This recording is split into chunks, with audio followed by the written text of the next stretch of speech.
जय हिंद।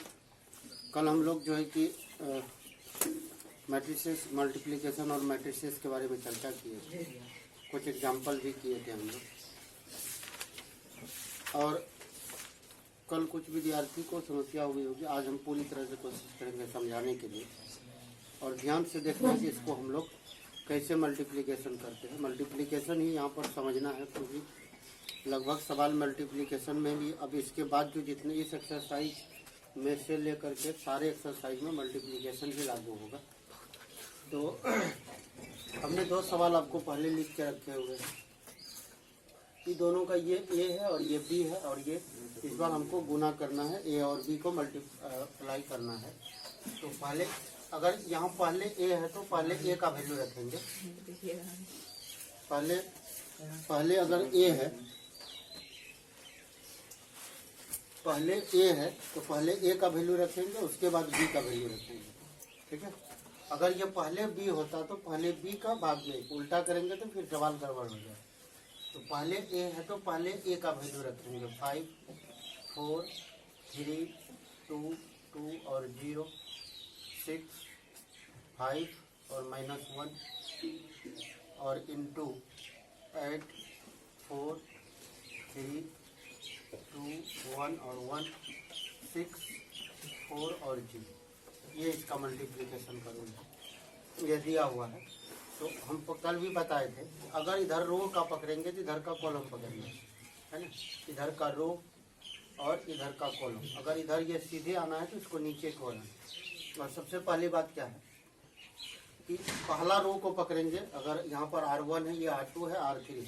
R1 को C1 के साथ भी मल्टीप्लाइड करना है, C2 के साथ भी करना है और C3 के साथ। फिर उसी तरह से R2 को भी C1, C2 और C3 से, फिर R3 को भी C1, C2 और C3 से मल्टीप्लाइड करना है। तो देखते हैं कि कैसे मल्टीप्लाइड करते हैं इसको। पहले R1 को पहले C1 से, R1 को C1 से करेंगे तो ये इसके साथ हो जाएगा 48 और इंटू 5 तो 40। फिर अगला एलिमेंट पर आएंगे तो इधर नीचे आएंगे, नीचे की ओर। तो यहाँ पर 4 2 जा 8 हो जाएगा, प्लस का चिन्ह दे करके 8 दे देंगे। फिर इसको इसके साथ करेंगे तो प्लस 6 को 3 के साथ करेंगे या 3 को 6 के साथ करेंगे तो 18। ये C1 हो गया क्लियर।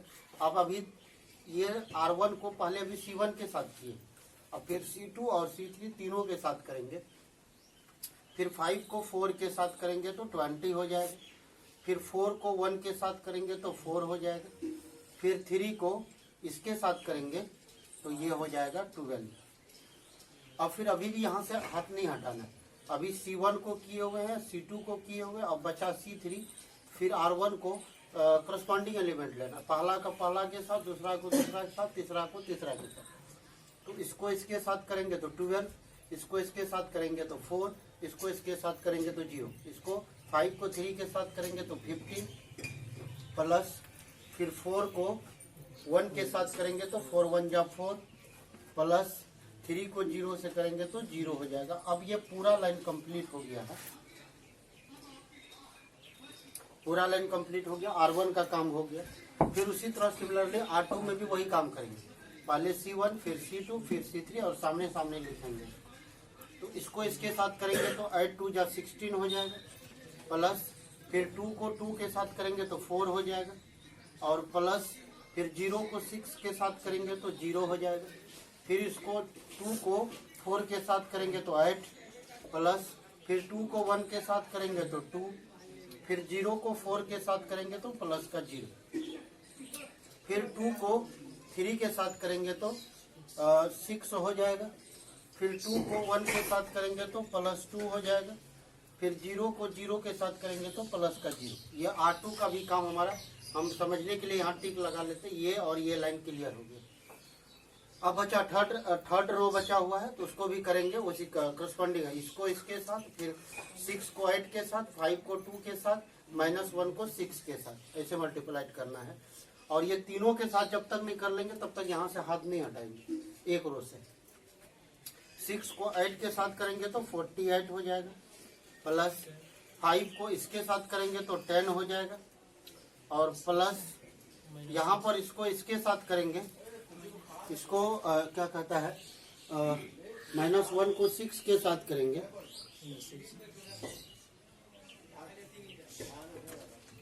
तो यहाँ पर प्लस होना चाहिए, लेकिन है ही माइनस, इसको आकर के माइनस कर दिया।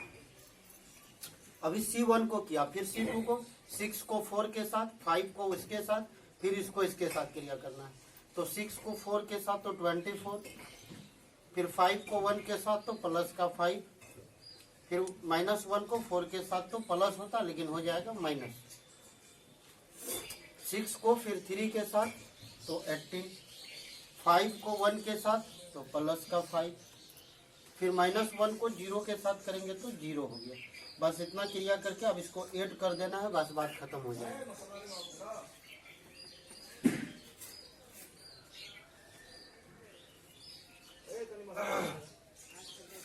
ये हो गया 58 और 8 66, और फिर इधर हो गया 32 और 4 36, हाँ 36, फिर उधर 15 और 4 19 हो गया, और 16 और 4 हो गया 20, फिर इधर 8 और 2 हो गया 10, फिर इधर 6 और 2 को 8 करेंगे तो 8 हो जाएगा। फिर इसको इसके साथ करें, पहले यहाँ क्या होता है कि सब्ट्रैक्ट हो जाएगा, घट जाएगा, तो 10 में से 6 घटा तो 4 बचा, और 48 में 4 जोड़ेंगे तो 52 हो जाएगा। फिर 24 से पहले इधर माइनस वाला कुछ है तो उसको पहले कर लेते हैं। 5 में से 4 घटेगा तो 1 बचेगा, और ये 24 में 8 हो जाएगा तो 25 हो जाएगा।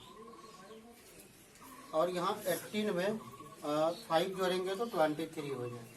तो ये हमारा इसका आंसर हो गया।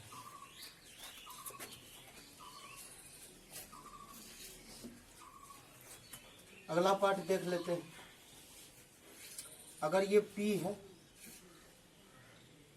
2 3 5 -1 1 और 2 3 4 और 5 इस तरह से दिया हुआ है, और Q हमारे पास दिया हुआ है 3 2 6 8 5 और 4।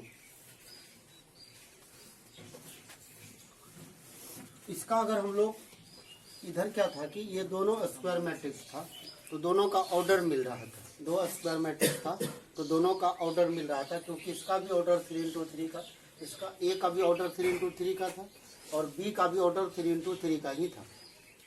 लेकिन यहाँ पर ऑर्डर अलग अलग हो रहा है। यहाँ पर ऑर्डर हो रहा है 3×3 का, फिर हो रहा है 3×2 का, ऐसा ऑर्डर मिल रहा है।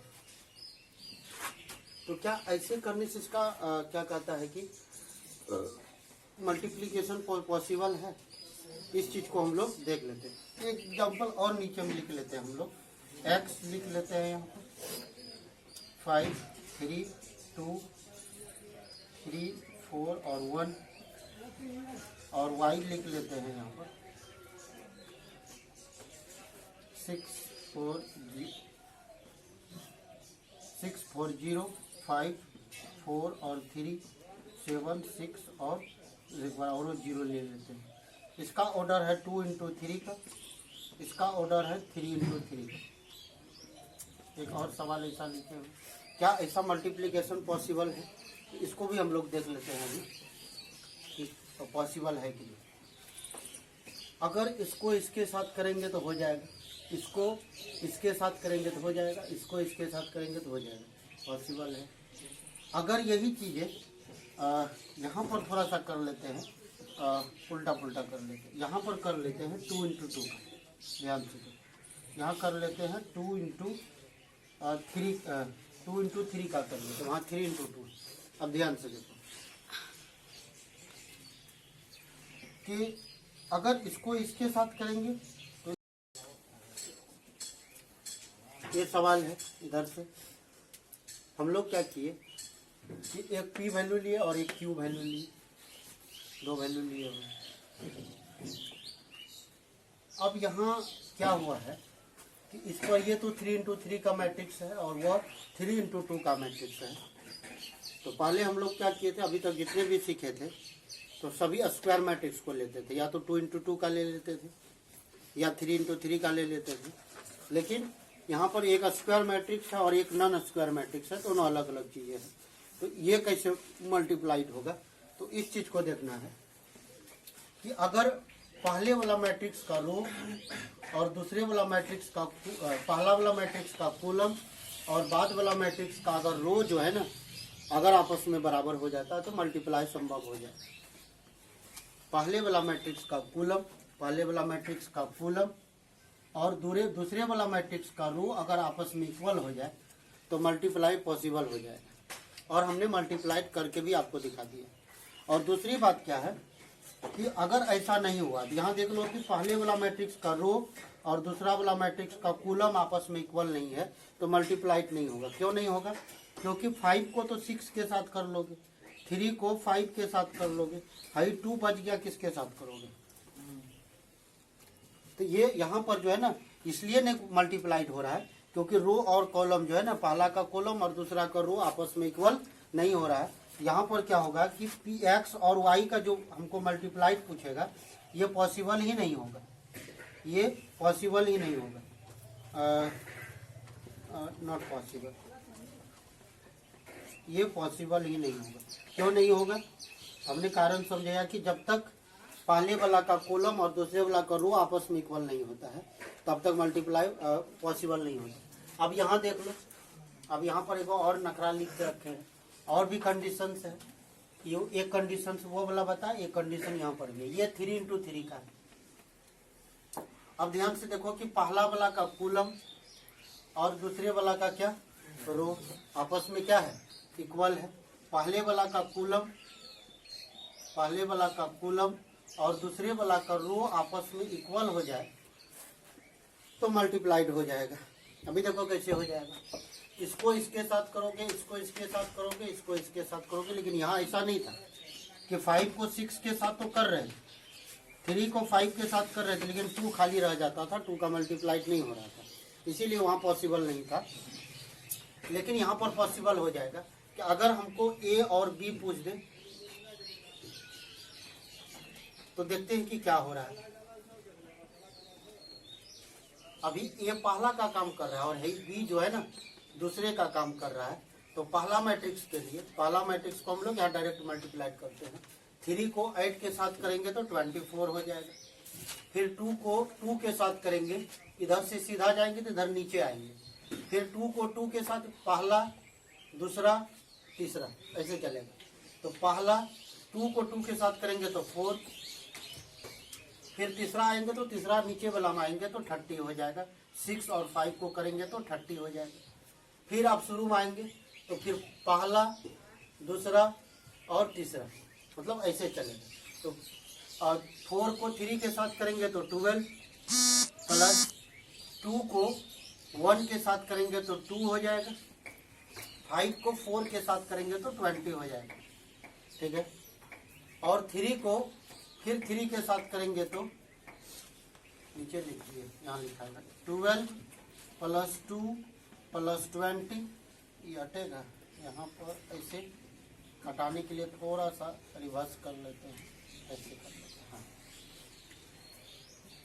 यहाँ नहीं होगा। अब फिर ये इसको इसके साथ करेंगे तो 9 हो जाएगा।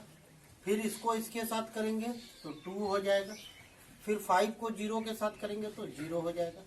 ये तो एक लाइन क्लियर होगी। अब दूसरा लाइन पर आते हैं। फिर पहला पहला, दूसरा दूसरा, तीसरा तीसरा।